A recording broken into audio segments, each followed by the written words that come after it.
గత ప్రభుత్వం తమ ఫోన్లను ట్యాప్ చేసిందని టీపీసీసీ చీఫ్ మహేష్ కుమార్ గౌడ్ ఆరోపించారు. ఇవాళ జూబ్లీహిల్స్ పోలీస్ స్టేషన్లో వాంగ్మూలం ఇవ్వడానికి వచ్చారు. ఈ సందర్భంగా ఫోన్ ట్యాపింగ్ అనేది ఒక హేయమైన చర్య అని అన్నారు. తమ ప్రతి మూమెంట్ ను గత ప్రభుత్వం ట్రాక్ చేసిందని మండిపడ్డారు.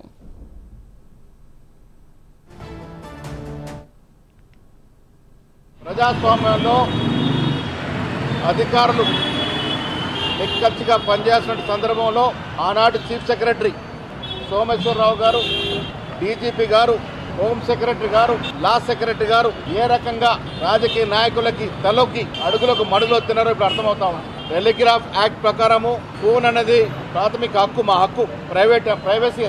దాన్ని కాలరాస్తూ ఒక ఐజీ అధికారి మాత్రమే, అది కూడా అత్యవసర పరిస్థితుల్లో ట్యాప్ చేసే అధికారం ఉంది. అది కూడా 3 రోజులు మాత్రమే. కానీ ఇక్కడ చిత్రం ఏంటంటే రిటైర్ అయినటువంటి ప్రభాకర్ రావు ఏ హోదా లేనటువంటి ఒక రిటైర్డ్ అధికారిని దేశ చరిత్రలో ఎక్కడ లేని విధంగా ఇంటెలిజెన్స్ చీఫ్ గా పెట్టి ఇలాంటి దుశ్చర్యకు పాల్పడడం అనేది సిగ్గుచేటని విషయం. అధికార హోదా లేని ప్రభాకర్ రావు రిటైర్ అయిన తర్వాత వారిని ఐజీ హోదాలో కూర్చోబెట్టి ప్రతి 2 నెలలకి చీఫ్ సెక్రటరీ ఈ ఫోన్ ట్యాపింగ్ మీద రివ్యూ చేయాల్సి ఉండగా కూడా దాదాపు సంవత్సరం పాటు రివ్యూ చేయకుండా మాలాంటి వాళ్ళ పేర్లన్నీ కూడా మా పూర్తి పేరు దాంట్లో మెన్షన్ చేయకుండా మమ్మల్ని నక్సలైట్ సింపథైజర్ గా, ఈ రాష్ట్రంలో నక్సలైట్స్ కి సింపథైజర్ గా ఉన్నారని నెపంతో మా ఫోన్లు ట్యాప్ చేశారంటే ఇంత దౌర్భాగ్యమైన పరిస్థితితో రాష్ట్ర ప్రజలు అర్థం చేసుకోవాలి.